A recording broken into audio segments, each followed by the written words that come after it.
Hello travelers, join us on this journey aboard the high-speed Alfa Pendular train.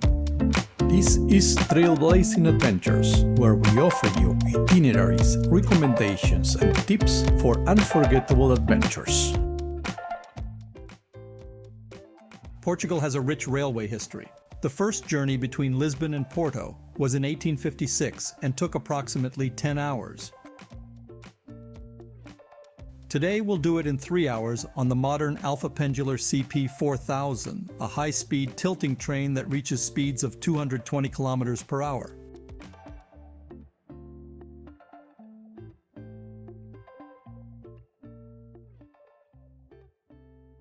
While buying tickets online is easy, let me share some tips to maximize savings and ensure you get the best seats. The company responsible for the service is Comboios de Portugal. It's important to avoid online scams and make sure to use the official website. The link is in the description. Tickets can be purchased up to 2 months in advance, and doing so early allows access to promotional prices that can be more than half off the original price. To buy tickets online, you need to create an account on Comboios de Portugal. On the site, you'll find different types of trains: Intercity and Alfa Pendular. Choose your schedule and class and see if there is a promotional fare available. Before purchasing the ticket, you have the option to select discounts and offers. Choose your schedule and go to the next page. It's important to choose the promo ticket option if it's available, as it doesn't apply automatically. If you don't select this option, you'll end up paying the full price.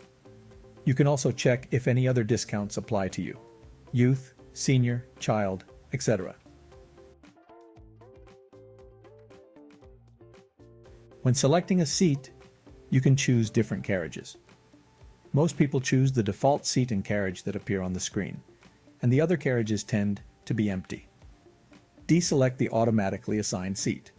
When you find a carriage you like, check the direction arrow.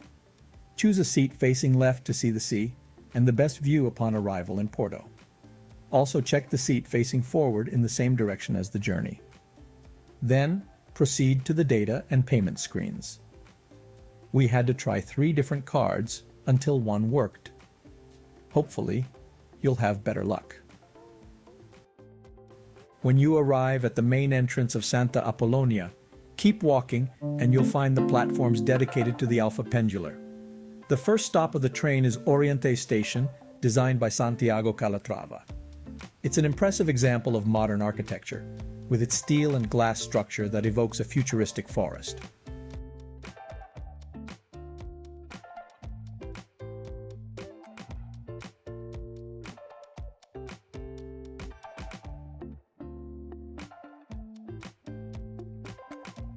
The pleasant journey passes by olive groves, some small towns, and also stops in the university city of Coimbra. When choosing between classes, we opted for tourist class. The difference between the classes is that first-class seats are a bit larger, with a 1-seat and 2-seat configuration, while in tourist class, the configuration is 2 rows of 2 seats each. The journey is short, and we found tourist class very comfortable.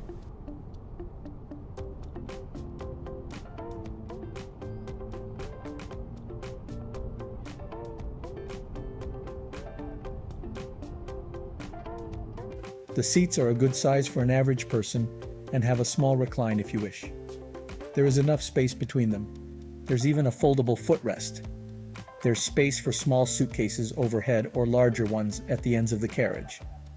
We had access to a European plug socket, Type-C, to charge electronics, a good-sized tray that fits a large laptop, and the window blinds can be lowered with an electronic button. There are also seats with access for wheelchair users. The Wi-Fi service is supposedly included even in tourist class, but we didn't have access during the journey.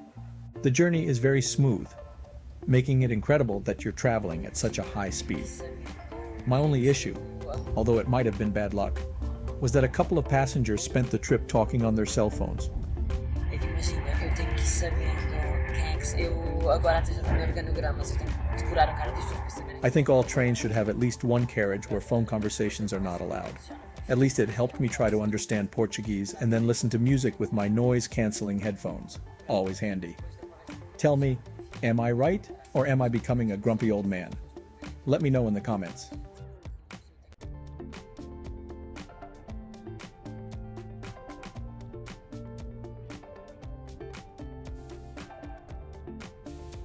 The cafe is in carriage 3 of the tourist class. There's a service of coffee, sandwiches, and snacks at reasonable prices. There's a small counter where you can eat or you can take your items back to your seat if you wish. The bathrooms are comfortable and clean. Continuing our journey, we reach the coastal views.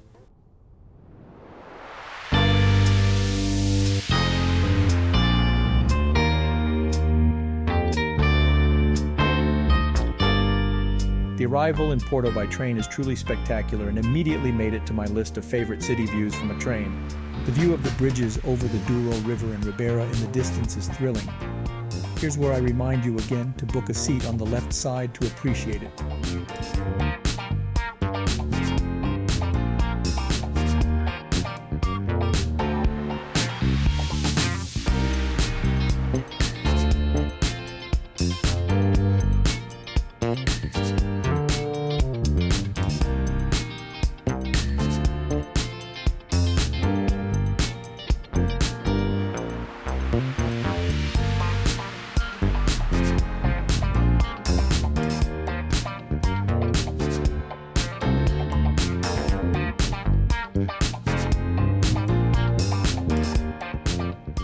We arrived at Campanhã station after a little more than 3 hours, with a 10-minute delay, which didn't affect us much since the wait time for our local train to São Bento was 30 minutes. To take the train to São Bento, you have to change platforms and go to the local train's platform. São Bento, with its beautiful tiles, is the perfect welcome to the city of Porto. The tiles, or azulejos, or they are known in Portuguese, depict scenes from the history of Portugal.